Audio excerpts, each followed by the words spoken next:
Hello all, welcome to my channel. ఈ vlog వచ్చేసి మా ఇంట్లో మేము జరుపుకునే ఉగాది పండుగ అండి. నార్మల్గా అందరు చేసుకున్నట్టే, బట్ మాకేంటి అంటే ముందు రోజు అమావాస్య ఉంటుంది కదా, పండగ ముందు రోజు అనమాట. ఆ రోజే మేము పూజ పెట్టుకుంటాం ఇంట్లో. ఆ రోజే మాకు ఎక్కువ పని ఉంటుంది అండ్ పూజ ఆల్మోస్ట్ ఆ రోజే అయిపోతుంది. నెక్స్ట్ డేకి అంతేం ఉండదు. ఇక్కడ రోకలి కంపల్సరీ నా దగ్గర అది లేదు, సో ఈ చిన్నదే ఉంది, అందుకే మిక్సీకి కూడా కంకణం కట్టేశాము. మా తోటి కోడలు అత్తమ్మ అందరూ కూడా వచ్చారు. తలా ఒక పని మేము స్టార్ట్ చేసేసాము. అందరూ ఒక్కో పని చేస్తేనే కదా త్వరగా అయిపోతుంది. ఇక్కడ తను పూజ సామాన్ అంతా కూడా క్లీన్ చేసి నీట్గా బొట్లు పెట్టేసింది. అండ్ నెక్స్ట్ కుండ అయితే కంపల్సరీ పచ్చడి ఇందులోనే చేయాలి కదా, కుండ కూడా క్లీన్ చేసుకొని నీట్గా బొట్లు పెట్టేశాము. అండ్ పచ్చడి అయితే మీకు తెలిసిందే, కంపల్సరీ పచ్చడి ఉండాలి కదా, ఉగాది అంటేనే పచ్చడి. ఇక్కడ మా ఆయన వచ్చేసి అమ్మవారి పూజ అంటేనే అమ్మవారి కళ్యాణం అన్నమాట, సో దానికోసం పందిరి వేయాలి. అందుకని ఇలా కర్రలన్నీ కూడా నీట్గా పెట్టి పందిరికి సెటప్ చేస్తున్నాడు. అంతలోపే మేము ఇక్కడ పచ్చడి ప్రిపేర్ చేస్తున్నాము. అండ్ మెయిన్ వచ్చేసి గోధుమలండి. గోధుమలతోని బెల్లం వేసి పడి చేస్తామన్నమాట. అదే పాశంలాగా ఉంటుంది గోధుమల పడి, అది కంపల్సరీ. అండ్ పచ్చడి అయితే ఇక్కడ ప్రిపేర్ చేసేస్తున్నాము. మీ అందరికీ ఎలాగో అది తెలుసు కాబట్టి ఇది మా స్టైల్లో మేము చేసుకునేదన్నమాట పచ్చడి. అంతలోపే ఇక్కడ పందిరి అయితే రెడీ అయిపోయింది. మా అత్తమ్మ మొత్తం రెడీ చేసేసింది, మా హస్బెండ్ కూడా పడి కూడా రెడీ అయిపోయింది. ఇది కంపల్సరీ అనమాట, గోధుమలతో స్వీట్ అదే అనమాట. చాలానే టైం పడుతుంది, ఎక్కువ పని ఉంటుంది. అండ్ ఇక్కడ ఆకులు ఉన్నాయి కదా, ఇవి విస్తరాకులు మా అత్తమ్మ కుట్టిందనమాట. మర్రి ఆకులు అని ఉంటాయి, మర్రి చెట్టు ఆకులు నార్మల్గా, అవి 21 ఆకులతోని ఇలా కుట్టాలి. కుట్టి వాటి మీదనే ఇలా 5 ఒడిబియ్యం పోస్తాం కదా, అలాగే గోధుమలతోని 5 టైమ్స్ పొయ్యాలన్నమాట.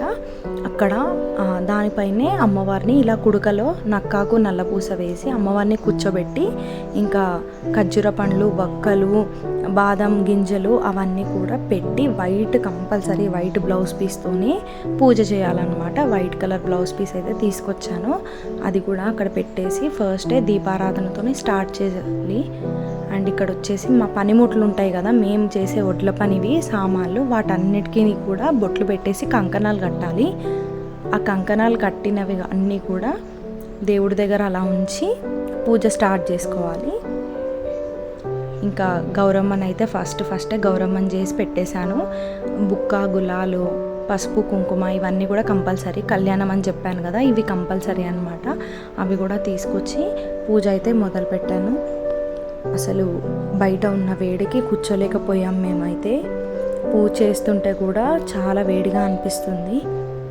మొత్తానికైతే పూజ కంప్లీట్ చేసుకున్నాను. మా అత్తమ్మ కొద్దిసేపు చదివారు మంత్రాలు, నేను కొద్దిసేపు చదివాను. అలా కూర్చొని పూజ అయితే కంప్లీట్ చేసేసుకున్నాము. తర్వాత హారతి ఇచ్చేసి కొబ్బరికాయ కొట్టేశాము. అందరూ వచ్చి హారతి తీసుకున్నారు. అందరము కలిసి చేసుకుంటే త్వరగా అయిపోతుంది కదా. ఇంతకుముందు మా అత్తమ్మ చేసేది పూజ, అందరం అక్కడికే వెళ్ళే వాళ్ళము. ఒక 3 years నుంచి మా ఇంట్లోనే చేస్తున్నాం అన్నమాట. సో మా తోటి కోడలు వాళ్ళు కూడా ఇక్కడే ఉన్నారు. ఇంకా పూజ అయిన వెంటనే అందరూ కూడా అమ్మవారికి మొక్కుకున్నారు, నేను కూడా మొక్కేశాను. ఇంకా పిల్లలు, మా ఆయన అందరం కూడా మొక్కేసి, అసలు మెయిన్గా నేను మర్చిపోయింది ఏంటంటే బయట అంతా కూడా వీడియో తీసుకోలేదు, తర్వాత లాస్ట్లో తీసుకున్నాను. పూజ అంతా అయిన తర్వాత సేమ్ పండగ రోజు ఎలా అయితే అలంకరిస్తామో తోరణాలు కట్టి మేము ముందు రోజే అనమాట చెప్పాను కదా, అంటే సండే కదా ఉగాది, మేము సాటర్డే రోజే చేసేసుకున్నాము పూజ అంతా కూడా. ఇలా చేసిన పచ్చడి ఇలా మర్రి ఆకుని మా అత్తమ్మ చేసింది చూడండి ఎలా కుట్టిందో, దాంట్లోనే తాగాలంట, శ్రేష్టము. బట్ ఇంకా కొంచెం కష్టమే కదా, అలవాటు లేని పని, అందుకే గ్లాస్లోనే నార్మల్గా యాజ్ యూజువల్గా అందరం తాగేసాము. ఈ గంట ఏదైతే ఉందో ఇది మా నాన్నమ్మ వాళ్ళ డాడీ ప్రిపేర్ చేశారంట, నా దగ్గర ఉంది అది ఎప్పుడుదో అనమాట. మా అబ్బాయికి పచ్చడి ఇస్తే వాడి ఎక్స్ప్రెషన్ చూడండి, వాడికి నచ్చలేదు అది. ఇంకా పచ్చడి తాగేసి మామయ్యకి, మా ఆయనకి వాళ్ళైతే ఫస్ట్ తినేసారనమాట. పడి చేశాం కదా, ఫస్ట్ అదే తినాలి. దాని తర్వాత నార్మల్గా రైస్, నార్మల్ కర్రీ, పప్పు, మామిడికాయ పప్పు, మామిడికాయ పచ్చడి, ఇవన్నీ మ్యాంగో స్పెషల్స్ అనమాట ఉగాది. తర్వాత మా ఆడపడుచు వచ్చింది, అందరం కలిసి కొన్ని ఫొటోస్ దిగేసాము. ఇది మా ఉగాది పండగ. ఎలా అనిపించిందో కమెంట్ బాక్స్లో కామెంట్ చేయండి.